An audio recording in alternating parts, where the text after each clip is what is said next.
spooky ranger talks. Oh no. Well, it'll be a little bit spooky, just in the beginning. It's about a 50-minute long program. I've got lots to share with you. Everything you ever wanted to know about the mountain lion. Ooh. Or puma, catamount, whatever you want to call it, this cat of one color. My name is Lori, and I am a park ranger for the National Park Service, and my job is fun. I'm here to help you preserve and protect your wonderful national park, Grand Canyon National Park. But my other role here is to help you learn about it. And that's why we're all here tonight, and have fun with it too. So I'll share some fun stories. I've got some stuff up here. Let me invite you now to come up after the talk by the lantern over here, and you'll notice I don't have a fire going. And why is that? Well, I don't like the pollution that fire often kicks up, and my experience has been smoking out the crowd. And I also don't want to go down in history as the ranger who burned down Grand Canyon. So we'll have the candlelit program with my little oil lamp tonight. But by the oil lamp here, I've got some different skulls, bobcat, coyote, and mountain lion. I've got tracks up here, and I'll invite you again. Stick around after the program. Take a look at all this stuff. I got some of my favorite books with me on mountain lions, and I've got something that's very near and dear to my heart. I have a collection. It is scat. I have a scat collection. Who knows what scat is? Poop. It's poop. It is. And I have jars of it. This is the real stuff, too. Now, we all need a hobby, right? And this is mine. And you might be thinking, that's a weird hobby. Why is that? You know, we talk a lot about animals. Often we don't see them. If you can identify their tracks, if you can identify their scat, you know they're out there. You might even see it when you're hiking around. You feel a little bit closer to it. So I bring this stuff to you today. Plus, if you get into this, there's even books all about scat and stuff like that. I have a few handouts for you. One of them, and I'd ask you to share, I don't have a lot here, got a handout on how to identify scat, which is what? Poop, yes. So how to identify it when you're in the park. Here's this one. And I've got some handouts on mountain lions. And in particular, this is on mountain lion safety. What do I do? What do I do if I see a mountain lion? Do I run? Do I curl into a ball? Do I scream? Do I cry? Do I pray? What do I do? What do you do? Stand still. Stand still and look big, right? Not so easy for some of us. But here, come up after the program, grab these, learn how to be safe.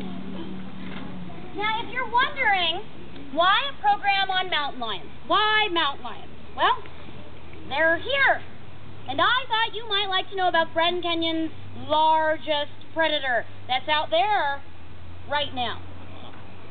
That's the right direction. Oh, or maybe it's over there. Well, there's another reason to share the story of mountain lions, though, and this one's more personal. Maybe some of you can relate to me on this one.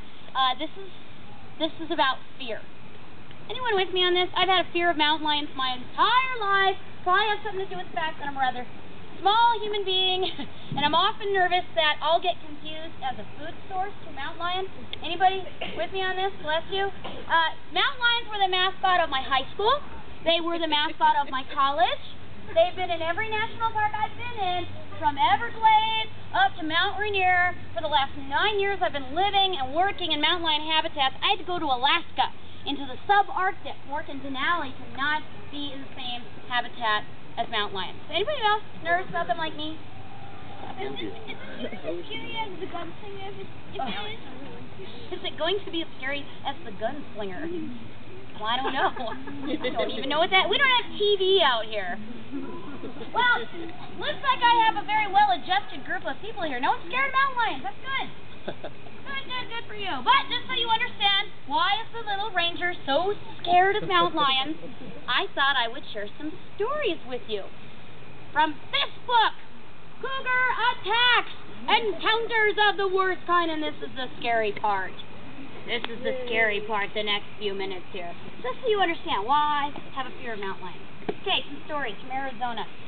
It was in 1992, Wickenburg, Arizona. It's southwest of here.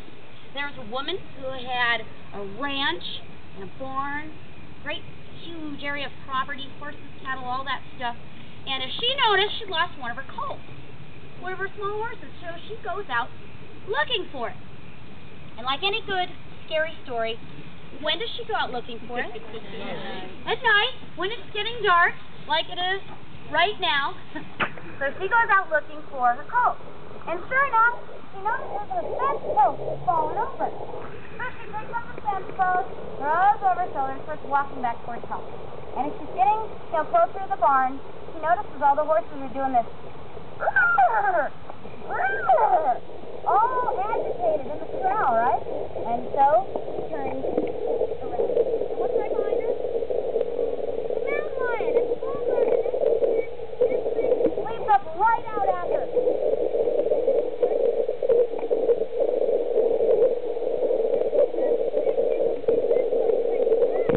Whack! Hits the thing on the head. Cat drops to the ground. Cat gets back up. Takes a couple steps towards her. But must have noticed the fence post again. Cat's like, oh wait, fence post. And it runs off. Now that cat was found. That cat was destroyed. Now that's an encounter. She was very scared. But she's alright. It can get scarier.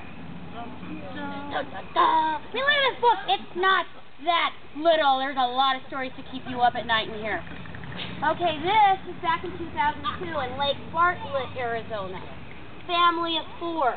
Mom and Dad and their 7-year-old girl and their 7-year-old son, their 4-year-old girl. They're out camping and it's getting dark, like it is now. And they're getting the tent ready for bed and the kids are outside playing and the family goes, "Come on, kids, time for bed." The 7-year-old comes running into the tent. The 4-year-old starts screaming. And this is probably the worst thing anyone could see. Any parent. They went outside the tent, and that mountain lion had their daughter in its jaws. And it was dragging her off into the thicket of acacia. Now this is a serious situation. These parents did everything right. What do? They ran out there and they yelled and they kicked and they threw stuff and they hollered. And the cat didn't know what it had. It thought it was something for dinner. So it dropped the girl and it ran off. She was seriously injured, miraculously had a full recovery.